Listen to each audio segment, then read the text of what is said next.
Warning. The following fanfic reading is for mature audiences only. It contains sexual innuendos, adult jokes, and themes. Listener's discretion is advised. Without any further ado, I hope you enjoy the show.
I can't believe I let you talk me into this. Big Macintosh and Braeburn were two of the most eligible bachelors around. Both of them were charming, well-groomed, had good manners, and perfect grammar. What was wrong with the mares around these parts? Braeburn had figured that it all came down to giving the fillies a bit of encouragement. Maybe they were too shy to approach two such dashing stallion specimens. Braeburn glanced around the room. Syracuse Corner had stayed open late, especially for this dating bonanza, and had been decorated appropriately too. Around the room were stationed 5 tables with 2 seats at each. On the middle of each table sat a cheap vase with a very fake single red rose resting lazily on its side, accompanied by a small tea-light candle. But even in the dim light, Braeburn could see a fine, albeit somewhat odd, mixture of mares had ventured out to try their luck at potting a special sun pony. Quit your whining, Mac, and take a look at these gals. Well, if you and I don't walk out of here with a purty filly friend at the end of the evening, I'll eat my hat. Mac followed his cousin's gaze as it came to rest on a Pegasus filly with not dissimilar coloring to the Appaloosan himself. Without her costume, it took Mac a moment to recognize the Wonderbolt captain that Rainbow Dash shamelessly idolized. Braeburn, that's Spitfire. She's captain of the Wonderbolts. Braeburn shot him a look that spelled out danger. You saying I ain't good enough for her? Big Mac was about to reply when he was interrupted by a burst of laughter behind him. Big Mac? The laughing pony managed to say between pants for air. Big Macintosh blushed as he saw Rainbow Dash standing behind him. Oh, great. Now AJ's gonna find out I went speed dating. And I'll never hear the end of it. Oh, this is priceless! I never thought I'd see you here tonight. Speak for yourself. After a moment more of laughter and wiping her eyes, Rainbow straightened up. Oh no! I'm not here for the romance. I only came because I owe Pinkie Pie a favor, and she wanted some company as she hosted while all you ponies mingle. Rainbow suddenly eyed the red stallion up and down as though she'd never seen him before. You know, Mac, you're not that bad looking. If only you opened your mouth every once in a while, you'd be a pretty sweet catch. Big Mac felt the blush from his prior embarrassment grow as he suddenly felt rather flustered and confused. His mouth moved as if to speak, but no words came.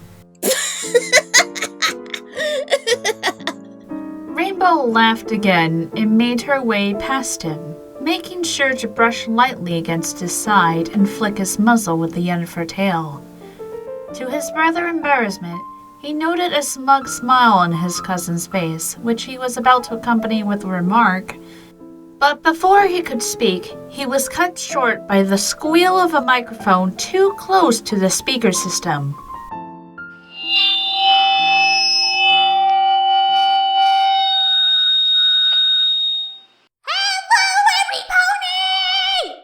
Pinkie Pie screeched excitedly, deafening the room. Pinkie Pie, you have a microphone. You don't have to shout. Oh, so I do.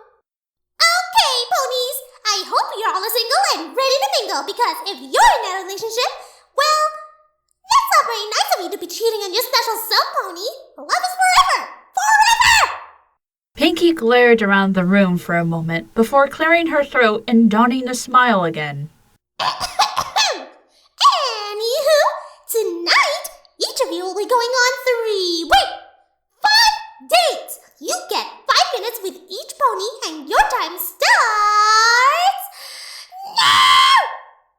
After Pinkie screeched, the ponies scrambled hysterically to their seats, feeling the pressure of the timer beating down on them. See, Dashi? I told you this evening would be speedy. Pinkie grinned proudly as she watched Braeburn shove Fancy Pants out of the seat opposite Spitfire. Rainbow slurped loudly on a mug of cider before responding. Yeah, I gotta say, Pinkie, when you mentioned the word speed, I was thinking of races and all that. Not that I wasn't going to pay you back for that incident with the piñata at Pipsqueak's birthday, but... well... was kind of false advertising.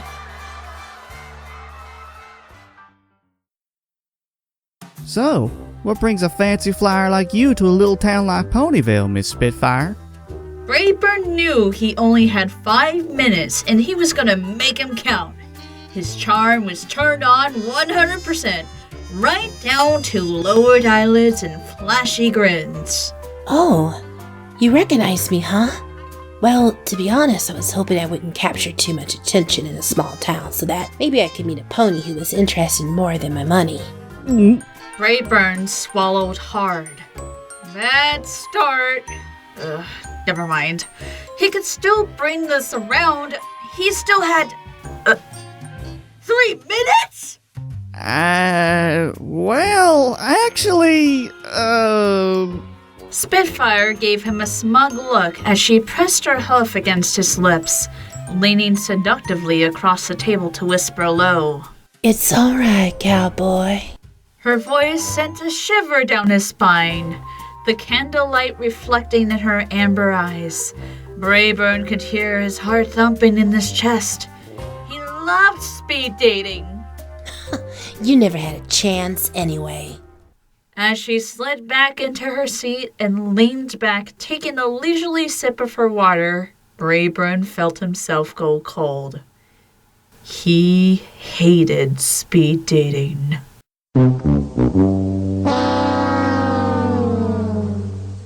Sorry, nothing personal. I'm just not into stallions. The next date was sure to be better. There had to be mares here that actually liked stallions, right? As Braeburn made his way to the next table, he noticed a fine-looking unicorn mare with a pale blue mane. She was wearing a purple cape with stars on, which struck Braeburn as odd, but he was willing to give her a chance. Howdy, I'm Braeburn. What's your name, miss? He had used his smile and everything, but the mare didn't look impressed. Her hooves were folded loosely over her chest, and he was pretty sure she just rolled her eyes. If you were trying to impress the great and powerful Trixie, then she can assure you it did not work. Braeburn felt his heart sink. Was every mare tonight going to be like this? Well, I'm mighty sorry about that, Miss Trixie, ma'am. I sure do like making good first impressions. What a shame you did such a terrible job then. She snorted as she turned her nose upwards. Braeburn couldn't help but let his brow raise itself. He cleared his throat. Ma'am, if you don't mind my asking, why is it exactly y'all have to come here if you ain't got no intentions of being amiable like?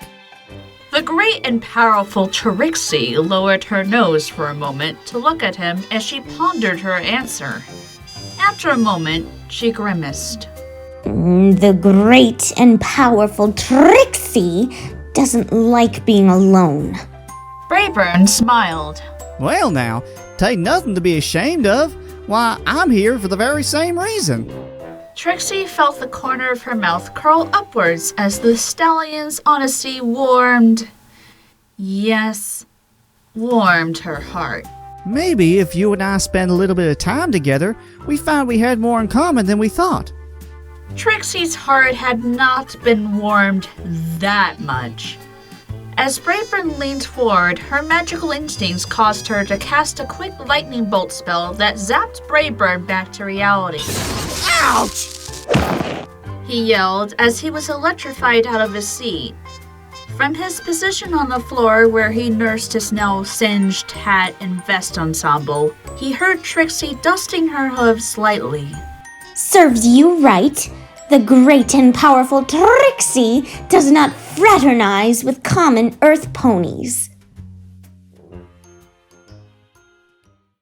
Big Mac hadn't been having a great evening either.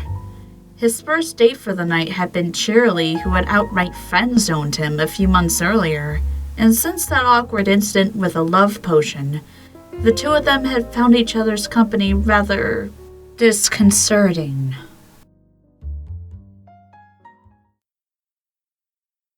Once he was able to leave cheerily, he found his next date sitting back in her chair in what could only be described as a seductive manner. Her figure was a lot fuller than any he'd seen before, but certainly not in a way that made her unattractive. She was a pale earth pony with bright green eyes and masses of aubergine curls piled atop her full face. Mac gulped as she caught his eyes, a sultry smile spreading over her voluptuous lips as she watched him take his seat. Howdy, mister. The name's Cherry Jubilee, but y'all can just call me Cherry. She added a wink as she leaned forward onto the table with her forehoof that was now supporting her head. My. I did not expect to be meeting a pony as strong and as handsome as you tonight. Oh, Where was that ding-ding of the timer when you needed it most? thank you kindly, ma'am. That last fellow was piss weak. He looked as though he hadn't lifted anything heavier than a pencil in his life. She turned her head slightly and indicated a frightened-looking Flam, who was taking a seat across from Sakura and was obviously trying to stay as far away as possible from the table Mac now found himself at. Cherry laughed heartily and leaned back again. So, what'll it take to get a stallion like you to take me home with you once this is all over? She gave him a heavy wink and a wriggle of her brows. Mac felt himself start to sweat. He hated Braeburn so much right now. Miss Cherry, while I'm most, flattered by your offer, I'm afraid I must. He paused to gulp as this mare seemed to be sizing him up. Decline. Cherry grinned. I see what's going on here, honey pie. You want to play hard to get, huh? She bit her lips after licking them over. No worries, darling. I could play any game you want me to. To Mac's utter horror, she then proceeded to launch herself across the table and push her lips fiercely over his. His eyes shot wide as he struggled against her grip, but this mare was tougher than he had imagined a mare could be. He tried to call for help, but his cries were muffled by the slimy warmth of her tongue, which had just invaded his mouth and was beginning a campaign of violating every inch therein. Her breath was hot against his face and seemed to make more sweat pour from his forehead and neck. Finally, after a lengthy struggle, He managed to detach the pony-turned vacuum cleaner from his face. As he gulped for air, Cherry leisurely pulled a small paper card from her hair and passed it to him. It's been a pleasure making your acquaintance. Call me sometime, and we can do this again. As she finished speaking, the ding-ding finally came, only 5 minutes too late in Mac's opinion. With a look at the stain, he grabbed the card off the mare and walked away.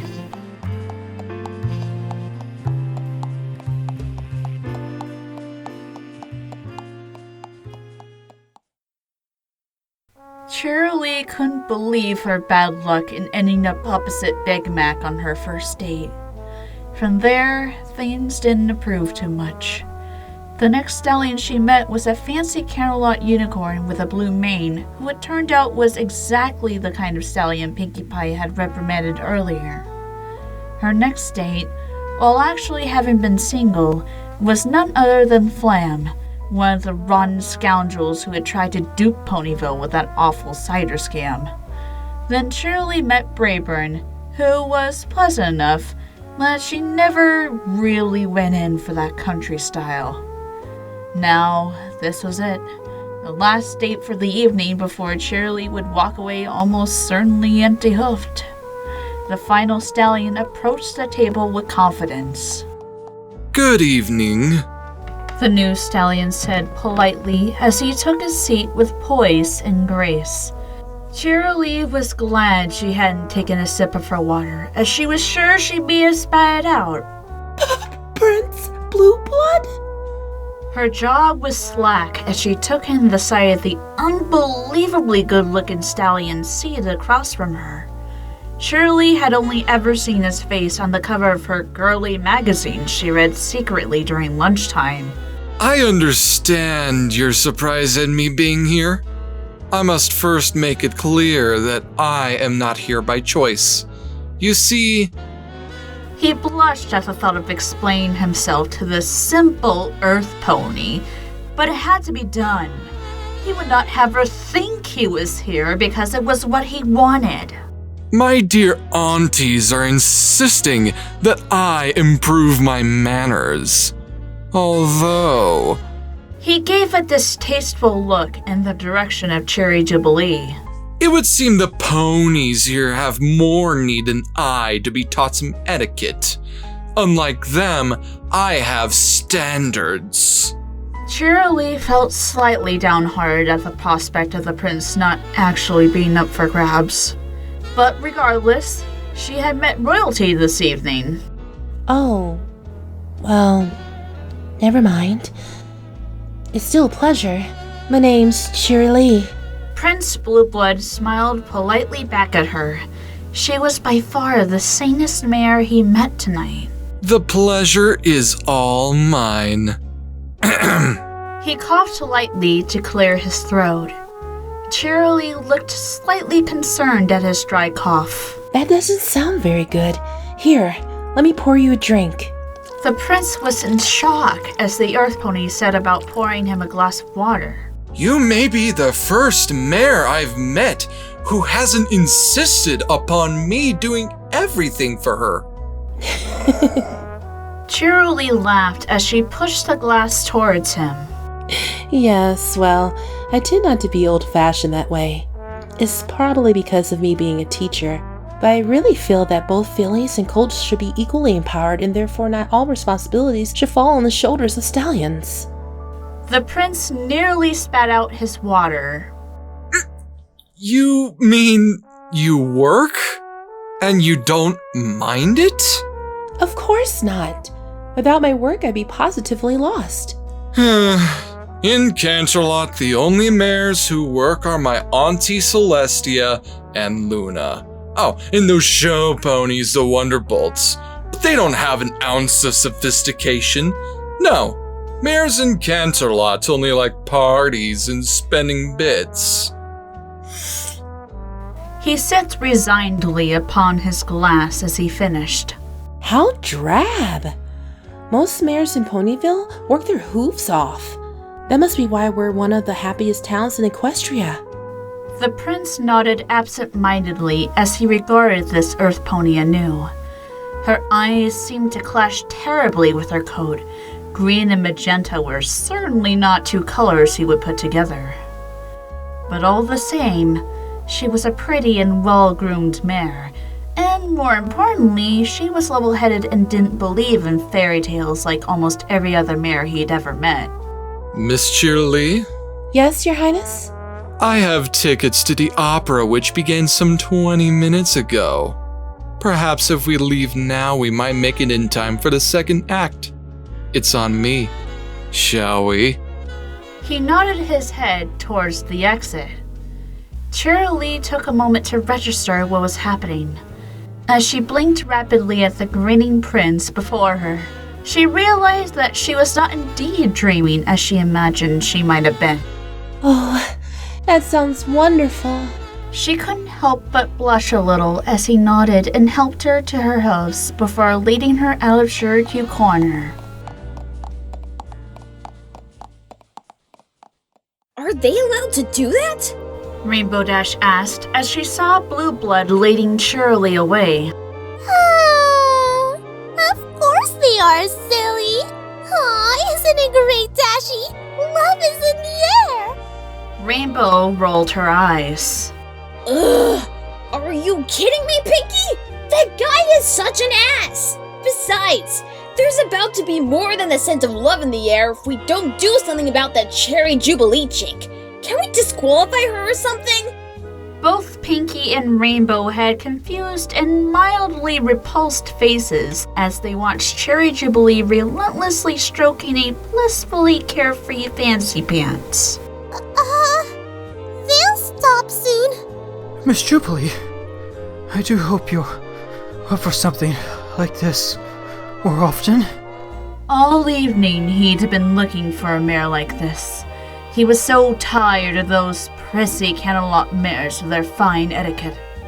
He needed a change, particularly from his wife. Oh. Cherry leaned in close to his perked-up ears. Oh, Mr. Fancy, I thought you never asked. There is one detail, but we must keep this all strictly confidential. My wife must never... Say no more. She breathed as she placed her hood gently upon his lips before ravishing them with her own. Fancy Pants was in heaven. He leaned back and allowed her to finish her prior work before he continued their conversation. I'm renting a little place in town. Why don't you join me for drinks there after this, and maybe we can talk a little more. Final day for the night. Flam was sweating. He couldn't stand being shown up by his brother anymore. Flam was always making a hit with the fillies, and he didn't even have a mustache. The final mare that Flam would get a chance with a pony he didn't remember being in that angry mob that ran him and his brother out of town. So that was a plus. Good evening, miss. The name's Flam. He cordially extended a hoof as he took his seat. The mare disdainfully regarded him before taking it and giving it a firm shake. And I am the great and powerful Trixie. Flam noted her cape. Ah, a magician. How interesting. You must make pretty good business in that line. I take it you travel about? Ah, business. Flam felt suddenly at ease. Well, to be honest, the dental plan is shocking, but the pay is nothing to scoff at. She grinned toothily. Flam pulled at his mustache thoughtfully.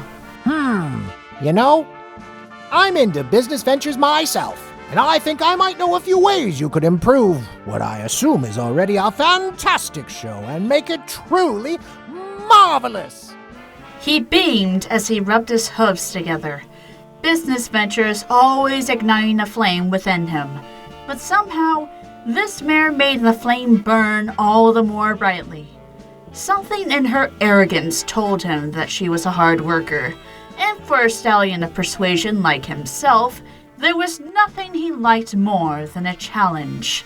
Trixie's eyes narrowed on the redhead with a wry grin. You have Trixie's attention. Do continue.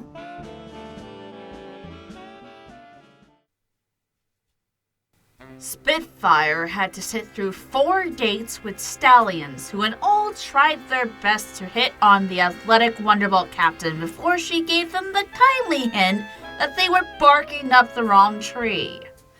If her last date wasn't a mare, then so help whoever had set up this ridiculous speed dating.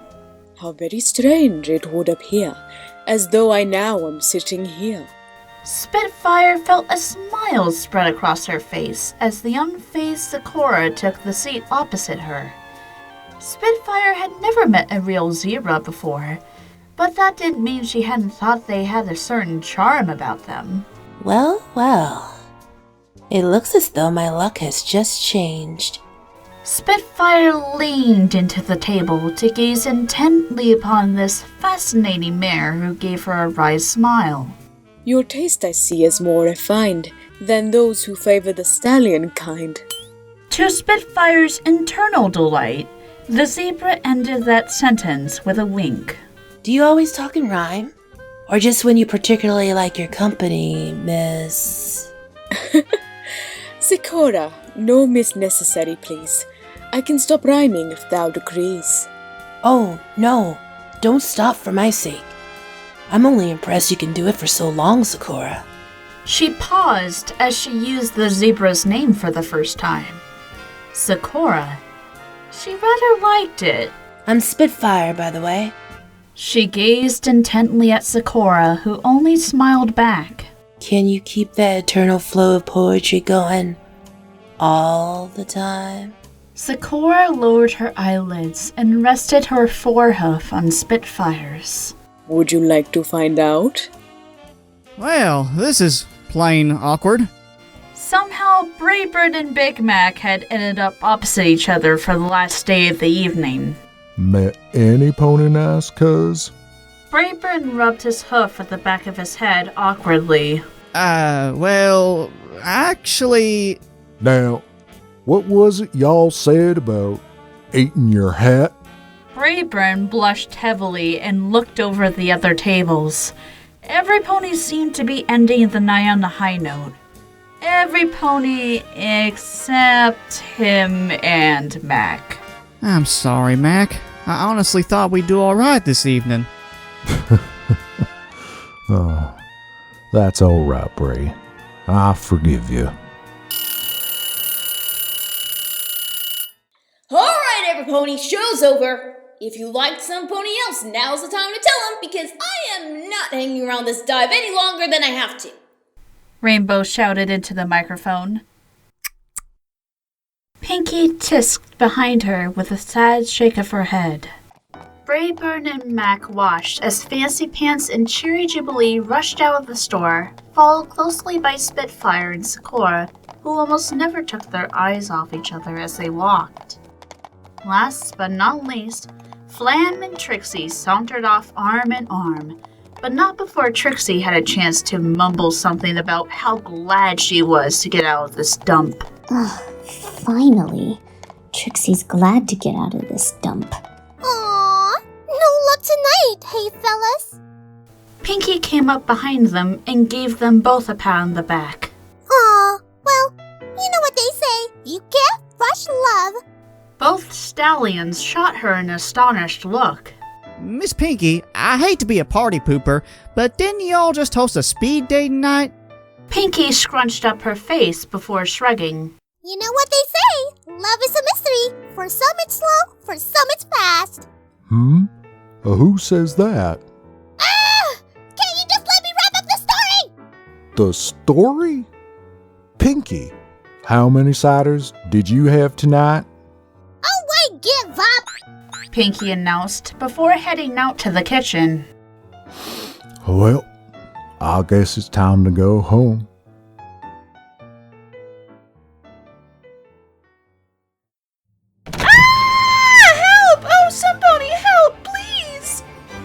Every pony stared as Rarity burst through the doors of Sugarcube Corner in hysterics. Miss Rarity?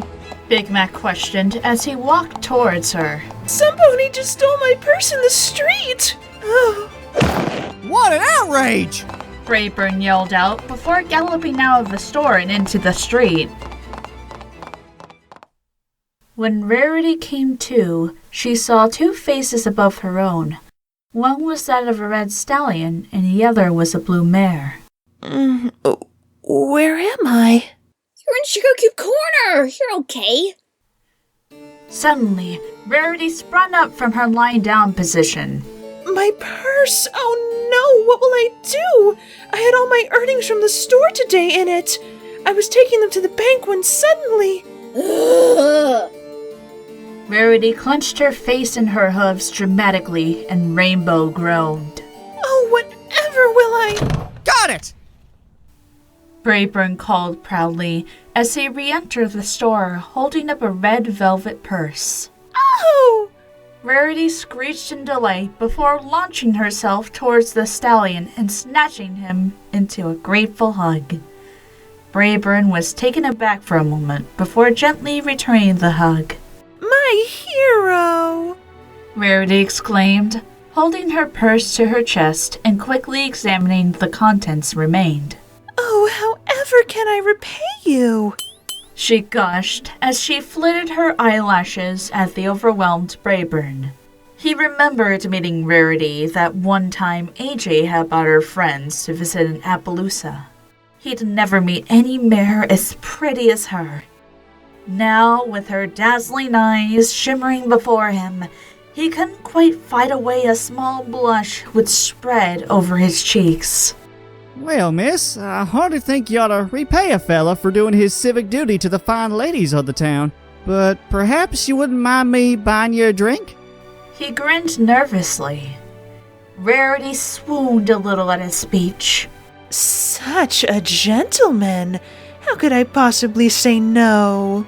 Big Mac stood a little in shock as he watched his cousin escort the prettiest mare in town down the front steps of Sugarcube Corner. Well, he had to be happy for him.